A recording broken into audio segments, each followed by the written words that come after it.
Bonjour à tous. Alors aujourd'hui, un petit tutoriel concernant la Z21 Start blanche ou la noire. C'est les mêmes, hein, à part que la noire a plus de branchements que la blanche. Voilà, donc la blanche, il faut la débloquer. Bon, une fois qu'elle est débloquée, il y a un petit truc là pour la faire fonctionner sur un ordinateur en direct, c'est-à-dire avec un câble RJ45 relié à un ordinateur ou à une box, hein, parce que vous pouvez la mettre sur une box. Par exemple, moi j'ai Free à la maison, donc j'ai mis sur Free, sur la box de Free, et après, une fois qu'elle est configurée, je prends mon smartphone, l'application Z21, et je joue au train avec mon smartphone. Voilà. C'est juste pour faire des essais, hein, parce que chez moi j'ai pas de réseau. Donc, si vous voulez la faire fonctionner et faire fonctionner votre réseau, votre petit réseau que vous avez à la maison, que vous avez construit, c'est très simple, avec un ordinateur portable qui dispose d'un port réseau ou d'un ordinateur fixe, pareil avec une carte réseau, RJ45 bien sûr. Croisé au droit, c'est pareil, hein, mais moi je sais pas, moi j'ai pris le câble qui est fourni, donc je crois qu'il est croisé, parce qu'il paraît que c'est croisé, mais bon, c'est pas très grave. Donc vous branchez tout ça, et à un moment donné, ben, vous lancez le logiciel de maintenance, comme là par exemple. Voilà. Et bien sûr, on clique sur Connect. Et qu'est-ce qui se passe? Pas grand-chose pour l'instant. Et ça tourne. Et hop, message d'erreur. Connexion error. Alors, il ne peut pas communiquer avec le machin qui est branché dessus, d'après ce qu'il dit en anglais. Là. Parce que moi, l'anglais, c'est pas trop mon truc. Donc, qu'est-ce qu'il faut faire? Ah ben, c'est très simple. Hein. On ferme l'application. Donc, qu'est-ce qu'il faut? Il faut changer l'adresse IP de la carte de l'ordinateur. Parce qu'elle est attribuée automatiquement par DHCP, soit par l'ordinateur lui-même, soit par la box à laquelle il est raccordé, soit en Wi-Fi ou soit en filaire, hein, ça n'a aucune importance. Donc, qu'est-ce qu'il faut faire? Ben, vous allez ouvrir donc, votre panneau de configuration. Voilà, vous allez à Centre, Réseau et Partage. Voilà. Là, vous avez votre carte Ethernet. Je ne sais pas si vous la voyez, la mienne. Voilà. C'est le réseau, voilà, réseau non identifié, réseau public. C'est normal, parce que je viens de débrancher le câble qui me relie à la box, donc pour brancher le câble qui va à la Z21. Donc là, je fais modifier les paramètres de la carte. Là, j'ai Ethernet 2, c'est là où est relié ma Z21. Donc, je précise encore une fois que la mienne est débridée. Hein. Donc là, je vois que j'ai pas d'accès réseau Internet, c'est normal. Détail, vous voyez l'adresse ici, l'adresse DHCP, adresse IP de configuration, IPv4, 168.254.84.115. Ça, c'est attribué automatiquement par le système. Donc moi, j'en veux pas de ça. Donc qu'est-ce que je fais? Ben, propriété. Je vais à protocole Internet version 4 TCP IPv4. Ici, donc, voilà, je clique 2 fois dessus. Cette fenêtre s'ouvre et vous voyez que donc obtenir une adresse IP automatiquement, donc soit donnée par le système, soit donnée par la box. Mais moi je vais en mettre une, donc je fais utiliser l'adresse IP suivante. Alors adresse IP, je tape 192 168 0, par exemple 17.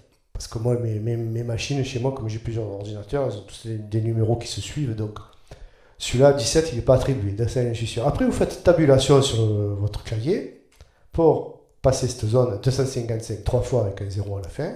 C'est le masque de ce réseau. Passerelle par défaut, vous mettez rien. Et l'adresse du serveur DNS, non plus, vous ne touchez pas. Vous validez, vous clochez, validez les paramètres en quittant. Vous faites OK. Jusqu'ici, tout va bien. Là, il va temporiser parce qu'il est en train de détecter voir s'il y a des problèmes. Il recherche. Il recherche, il recherche, il recherche. Ça, c'est Windows, il fait que des recherches. Mais il trouve jamais. Bon, alors, ça y est, on est arrivé presque au bout. Et il me dit que la résolution de problème s'est terminée sans détecter de problème, évidemment. Donc, je le fais juste pour vous montrer. Et regardez les détails. Détail, ah, l'adresse DHCP activée, non. Donc, on est passé bon, on est bien en manuel. L'adresse IPv4, c'est ce que j'ai tapé. Le masque de ce réseau, c'est bon. NetBIOS sur TCP/IP, oui. Alors, je disais, donc là on va, je reprends le petit panneau de configuration, centre réseau et partage, modifier les paramètres de la carte, tac tac, voilà, activer, là, on en était là, tête BIOS sur TCP, IP activé, oui, c'est normal, parce que ça, ce système-là, regardez, je l'ai mis en automatique. Quand on fait les paramètres sur le protocole, on va avancer sur WITS, vous voyez, par défaut. Soit il active, soit il n'active pas. Voilà. Donc c'est lui qui choisit. Donc là, on est bon. Donc là, il me dit bien que le réseau est non identifié. Ma VZ21 est bien marché dessus, bien branché dessus, pardon. Et là, on va lancer l'utilitaire de maintenance. Voilà. Et là, j'appuie sur Connect. Oh, miracle! Vous avez vu? Ah, elle clignote. Là, elle clignote plus. Voilà, donc c'est très simple. Hein. Vous voyez, c'est instantané. Hein. Tac, hop. Voilà. Donc l'association est bien faite. Bon, les réglages, après, vous pouvez même, si vous voulez, changer vous-même. Vous voyez, ici, on peut changer l'adresse IP, le masque de ce réseau et la passerelle par défaut. Après, une fois qu'on a changé, on clique sur Write et ça écrit les changements. Mais attention, vous rappelez-vous bien de cette adresse-là. Parce que si vous en rappelez plus, eh ben, dommage pour vous. Après, bon, le Airbus, c'est là où on peut brancher tous les modules, les détecteurs, les boucles, voilà, tous les modules Roku. Ça, c'est pour faire la mise à jour de la multimouse. Donc, vous la branchez derrière, justement, sur l'entrée Airbus, pour pouvoir faire... Le Airbus, c'est du RJ12, pour ceux qui veulent savoir. Le câble qui sort de la manette de la multimouse et qui rentre dans la façade, ou à l'arrière, c'est de RJ12. Donc, c'est pas du... Il ne faut pas confondre avec le fil téléphone, que c'est du RJ11. RJ11, c'est 4 fils. RJ12, c'est 6 fils. Je crois. Je ne suis pas sûr, mais je crois que ça, c'est plus que 4. Donc il vous faut absolument du RJ12. Une fois que vous avez branché le RJ12, ça fonctionne très bien. Donc ça, le RJ12, vous pouvez vous trouver sur les grands sites de distribution de vente en ligne, américains et chinois. D'accord, voilà. Là, vous pouvez faire le firmware de la Z21, donc faire la mise à jour. Donc moi, je l'ai fait il n'y a pas longtemps, mais ça faisait 2 ans que je ne l'avais pas faite, donc il y a carrément rien qu'à changer, donc apparemment. Et là, ce qui est intéressant, c'est que vous pouvez, si vous n'avez rien d'autre comme logiciel, pour bidouiller les CV dans vos locomotives, ben, grâce à ça, vous précisez au programme ce qu'est la locomotive, si elle est directe, si elle est sur une voie pomme. Voilà, donc vous mettez là-dessus et vous faites read pour lire le décodeur. Et normalement, quelques secondes après, tout s'affiche ici et voilà, vous avez tout qui s'affiche. Donc voilà, c'est génial. Après là, bon, les options, vous les connaissez. Loco contrôleur, vous pouvez même commander nos locaux si vous voulez, ça c'est pour rigoler, c'est sympa avec toutes les fonctions. Hein.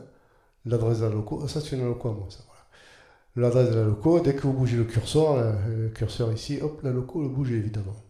Voilà. Mais vous pouvez tout régler, hein, tous les programmes. C'est un peu fastidieux à régler quand même, hein, parce qu'il faut connaître les CV, les numéros de CV et toutes les valeurs qui vont avec. Si vous voulez faire des démarrages lents, des freinages, enfin, l'éclairage, voilà, c'est du boulot. Mais sinon, c'est pratique. Sinon, moi, je vous conseille, pour faire tout ça, vraiment, vraiment, mieux que... C'est un peu usine à gaz pour certains trucs, mais c'est beaucoup, beaucoup, beaucoup mieux que Train Controller. C'est JMRI. JMRI, c'est un logiciel développé en Java, qui est un peu américain, et qui est libre d'accès, en fait.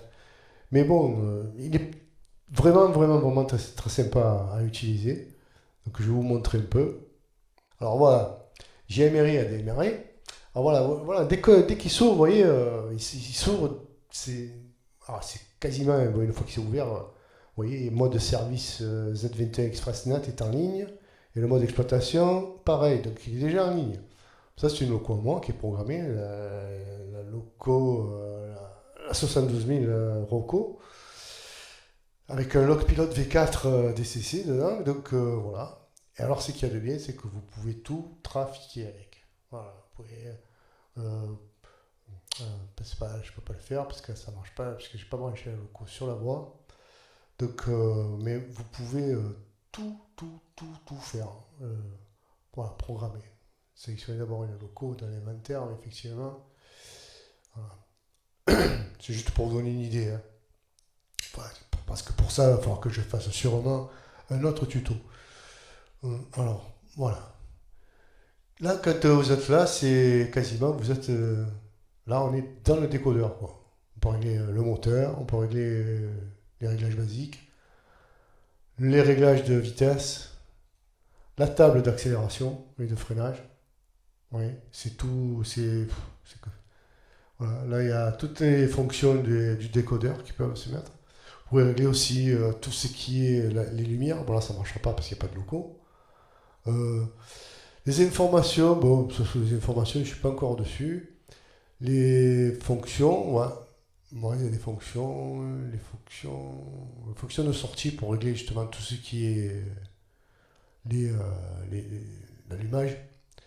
Là, tout est CV de ce décodeur de Maloco. Voilà, ça c'est le décodeur, donc le lock pilote V4.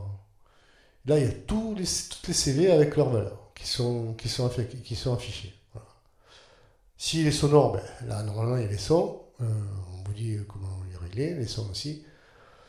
Alors là, c'est pour sélectionner des. C'est un peu plus compliqué là. Il faut vraiment un peu connaître, hein. Moi, je ne suis pas encore machin, versé dessus. Là, c'est pour le faire une UM. Si vous voulez créer une UM en y adressant qu'une seule adresse, donc quand vous en servez, eh ben, vous avez deux locaux, mais vous n'avez qu'une adresse qui commande les deux locaux en même temps, simultané. Et là, vous avez la programmation du décodeur pour le faire fonctionner en analogique. C'est bien, hein. Voilà. Après, c'est la fiche, vous la remplissez comme vous voulez. Voilà, j'espère que ce petit tuto vous a plu. Et bien, si vous avez des questions ou des commentaires, il n'y a pas de problème, je vous attends.